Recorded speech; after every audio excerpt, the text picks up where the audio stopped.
Good evening. Today, I don't know exactly what kind of style we're doing. Sort of hybrid minds, a little bit Pola and Bryson. We don't need labels, dude. Let's begin.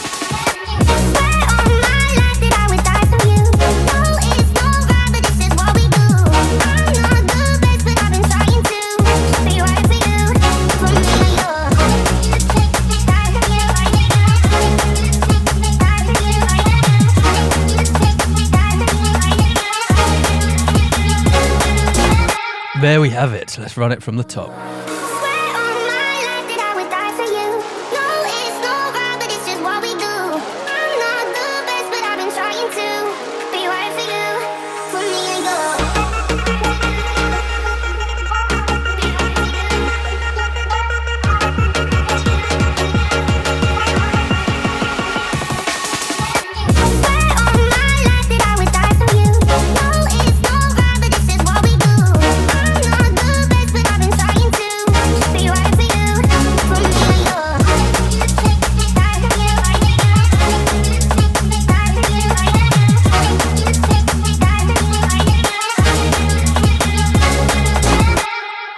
Right, let's run through it. So we are in D sharp minor. Our chords are going from the B major to the C sharp major to the D sharp minor. So that is the 5th to the 6th to the 1. And then we have this little bridge note down here, which is the A sharp. They're all sort of punky sounding chords. They're a bit like, they remind me of a distorted guitar a little bit, which I really like. It's 2 saw waves, both at 16 unison. We've got our noise here, and then we've got FM to the noise. And we've got quite a lot of effects on there, some flanger, some distortion, some reverb. To make it a little bit more interesting, we've got this LFO, which is affecting the level and the pitch of this noise. So if we just listen to that by itself. So it has a little sweep down. It really makes the whole sound much more interesting. And we're also sending our LFO to the drive of this distortion as well. So it starts off really crunchy and then dies down a bit as this slope comes down. What we do, I'm not the best, but I've been trying to be right for you, for me and go. And then with these chords, we're playing the same notes as we did in the intro, but we're just creating a little bit of a rhythm. So our patch, again, is pretty simple. We've got a square wave, and we're doing something similar with our LFO. So we're sending that to the level of the noise. So if I just solo that. So it just gives a little bit of movement to that noise. And we're doing that same LFO to the cutoff as well, which gives it that pluck. So without that cutoff. And we are automating the cutoff as well. So as this progression goes on, it sort of opens up on this last note here.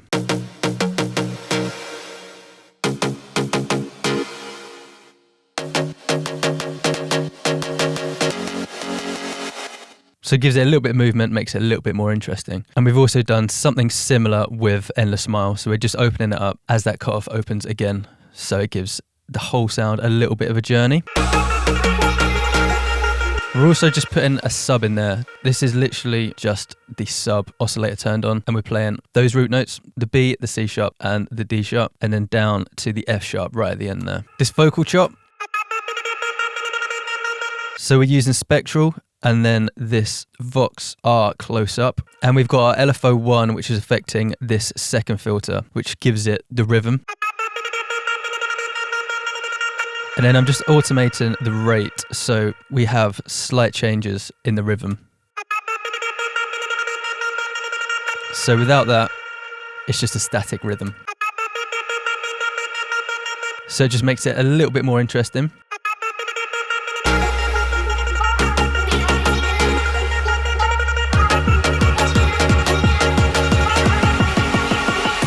And then we just got some OTT on there, bit of delay and some reverb. And then we're opening up this Endless Smile at the end of the phrase just to wash it out a little bit. And then we take it out for this little pre-drop section. So there's a little bit of silence.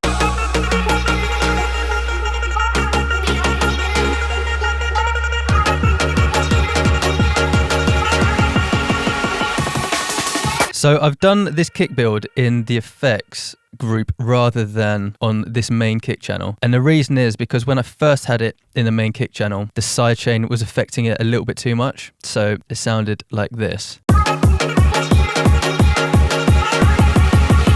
So the sidechain was slamming on these chords and it just sounds a little bit unnatural. We've made a separate shaper box just for this kick build, so it's a little bit less intense. We've got the mix down a little bit as well, so it doesn't totally duck out of the way. Because we've got a lot of them hitting in quick succession, you really don't end up hearing much of this synth, so it just helps to make the whole thing sound a little bit more natural.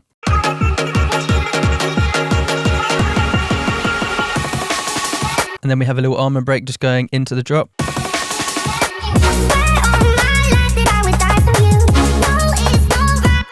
So these drums, I wanted to sort of separate them out rather than having them all on one channel, just so you can see exactly how a break like this is formulated. Hopefully here it makes it a little bit easier to see. So we've got a kick on our one, snare after that. Our second kick is just pushed backwards one notch. And then we have this one shuffle, which is playing two separate notes. Then our snare hits, similar shuffle with two notes. And then we have our ghost note just before this hat hits, another ghost note after that, and then we're back to our kick and straight back to our snare and finish on three little shuffles. So our kick, our snare, our shuffles, our ghost notes, and then our hat. And then on this last one, I've just taken out one of these ghost notes just to change up the rhythm a little bit and makes it sound a little bit less repetitive. And on top of that, I've got a little top loop.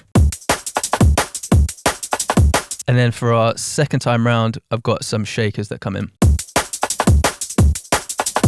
And for our basses, we've got a few different things going on. So if we just listen to the bass and the drums.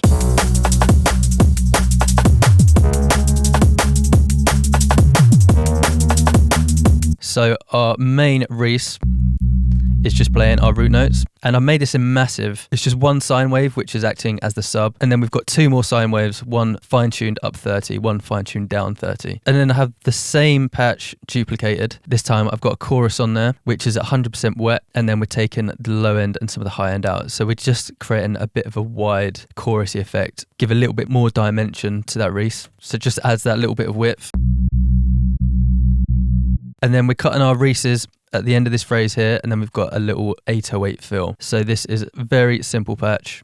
It's just a sine wave with a bend plus, a little bit of distortion, a little bit of flanger. And then we have our envelope 3, which is this one affecting the main tune. So it gives it a bit of an 808 feel. So it gives that snap at the beginning. So without that, and with, gives it that boo boo. And LFO1 is affecting the level on our oscillator A, and this is our envelope 1. So we're just doing a little fill just to make it a little bit more interesting, so we don't have these static notes for the whole time. So we're going from the B to the C in the Reese, and then these notes that I'm playing here are the A sharp to the F sharp to the D sharp. So if we put them all on a different octave like this, we can see that that bass fill is sort of doing some steps down to this next note, but we're just inverting it. So it still has the sort of melodic feel of stepping down, but just having it at different octaves makes it just a little bit more interesting. So those together.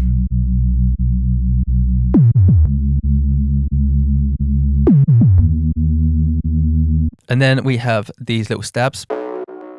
Just playing the root notes. Oscillator A is an acid, B is a saw wave up 7 semitones, and we've got our LFO1, which is affecting the wavetable position, which just makes the sound move a little bit, makes it a little bit more interesting. And LFO1 is also affecting this filter here as well. And then we've got some processing on there as well, some distortion, some hyperdimension, some reverb. And then we're taking a lot of the low end out so it's not fighting with our Reese.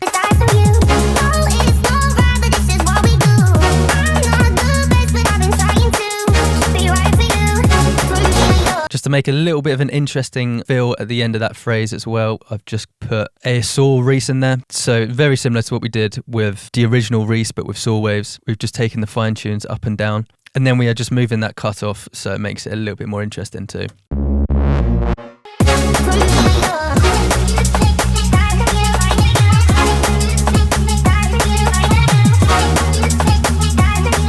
And then these chords, we're just playing all of these chords at the start of the bar, so exactly the same as our intro MIDI. And this is just a patch that I found, sounds super cool.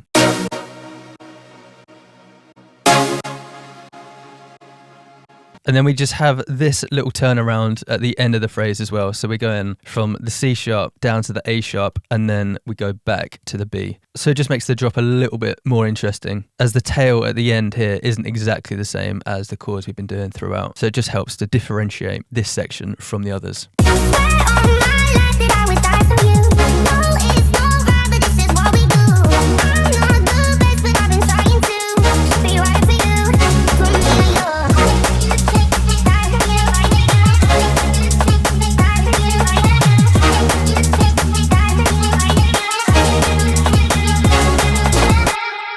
And there we have it.